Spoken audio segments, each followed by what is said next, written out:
Pas de directeur technique ni de directeur sportif pour cette saison. Le Milan a décidé de faire un comité, un petit peu comme il y a 2 ans. Je vous explique tout en tout cas dans cette vidéo. Il va être composé de 6 personnes. Je vous explique quels seront les noms de ces 6 personnes. On va parler aussi un petit peu de mercato, les joueurs qui risquent de rester et les joueurs qui risquent de partir de notre Milan. Alors, commençons tout de suite. Mais avant toute chose, bonjour amis milanais, bonjour la famille, bonjour les amis, j'espère qu'en tout cas vous allez bien.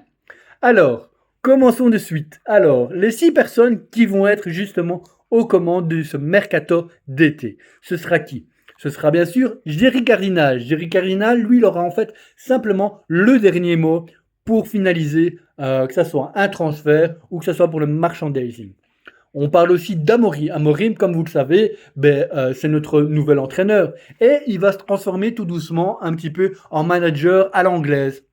Donc, ce qui veut dire qu'il va avoir un poids supplémentaire et il va pouvoir donner des indications à d'autres personnes du comité pour pouvoir prendre les joueurs qu'il lui faut pour sa formation. On parle aussi d'Hendrix Almastam. Donc, lui, il va faire vraiment le pont entre le terrain et la direction. Il sera aussi suppléé avec David Castelblanco, qui est lui l'homme de confiance de Jerry Cardinal. En fait, ces deux personnes-là vont pouvoir négocier un petit peu les contrats pour les futurs transferts, que ce soit en sortie ou en entrée.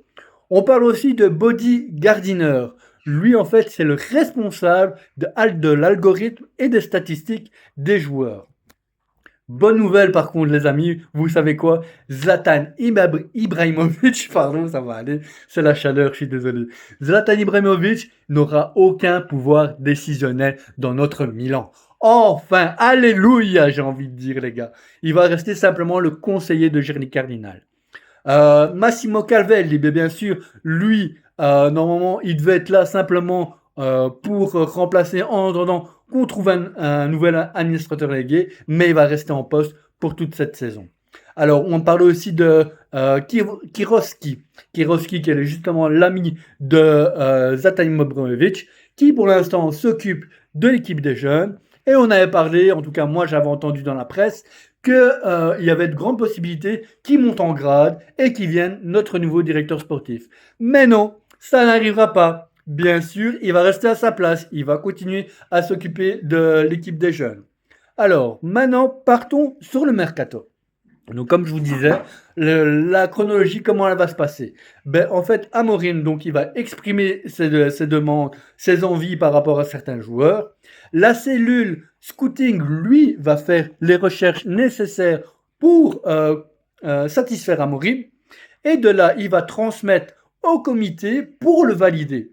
Bien sûr, Cardinal aura toujours son dernier mot, il va trancher si oui ou non c'est accepté. Et Cavelli, il aura le pouvoir de signature. Voilà un petit peu comment ça va se passer pour ce mercato d'été. Alors, on parlait aussi de Kroos. Kroos, normalement, qui devait venir au Milan, qui avait des bonnes ententes avec l'AC Milan, mais comme vous le savez, Francfort a mis directement un non ferme. Il a posé un mur, il a dit on ne donne pas notre DS cette saison. En fait, comment ça va se passer? Et ça, moi, c'est mon ressenti par rapport à tout ça. Je pense qu'en fait, Francfort a refusé tout simplement. Pourquoi? Parce qu'on est justement en plein mercato pour préparer justement le début de saison. Alors pourquoi un club comme Francfort va se priver de son DS? C'est normal. C'est normal. Et en plus, ce qui se passe, c'est qu'il faut savoir, c'est que le Milan n'a pas besoin pour l'instant de DS. La date butoir pour avoir un DS, pour avoir l'équipe complète pour cette saison, c'est le 15 septembre. Donc, à mon avis, quand le mercato sera terminé, en début septembre, Milan va retenter une fois pour Kroos pour le prendre à Francfort. Voilà, en tout cas, ça c'est mon avis. Je ne sais pas ce que vous en pensez. Dites-moi tout en commentaire. Je vous lirai et je vous répondrai comme d'habitude. Alors, maintenant, parlons un petit peu des joueurs justement qui risquent de rester et qui risquent de partir. Les demandes d'Amorim demandent tout simplement que Mike Maignan reste, que Pavlovic reste, ainsi que Gabia et De Winter. À mon avis, Tomori, lui, va sauter. On parle aussi d'Estupinian, lui, qui va sauter. Bartezali, il veut le garder. Au milieu de terrain, on parle que Fofana va dégager. ainsi que Loftus-Cheek. Il veut essayer de convaincre Rabiot de rester pour justement le placer avec Yachar en milieu de terrain. Sam Akers, il va pas bouger parce qu'il aime bien son profil. Nkunku a de grandes chances aussi de rester parce que justement s'il arrive à reprendre de la confiance et à redevenir le joueur où quand il était à Leeds, ce serait tout bénef en tout cas pour nous. Parlons de Jiménez. Jiménez, il a dit que ça ne le dérangeait pas qu'il reste. Mais s'il part, il part.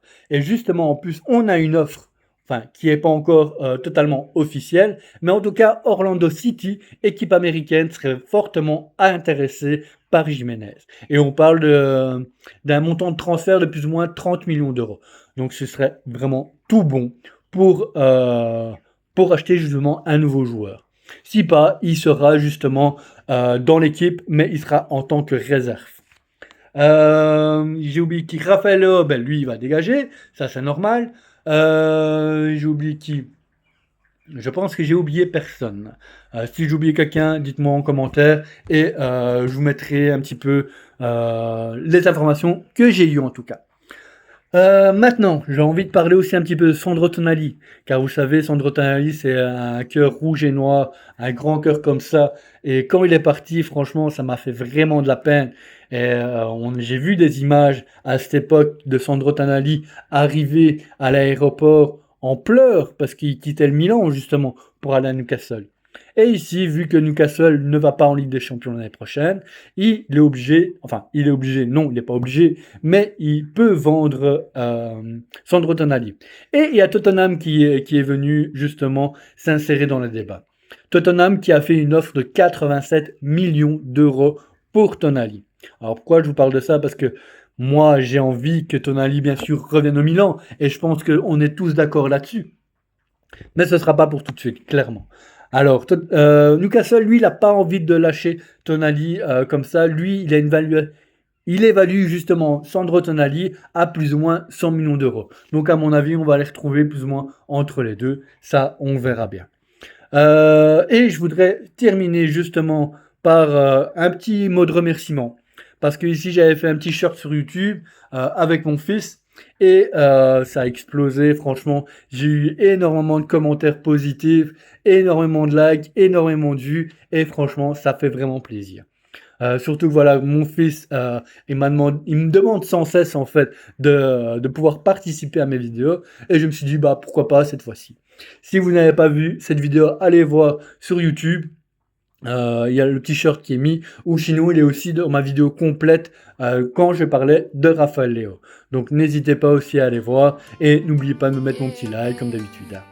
Donc voilà, pour aujourd'hui, 22 juin, cette vidéo est terminée. J'espère que cette vidéo vous a plu. En tout cas les amis, prenez soin de vous comme d'habitude et forza Milan, per sempre.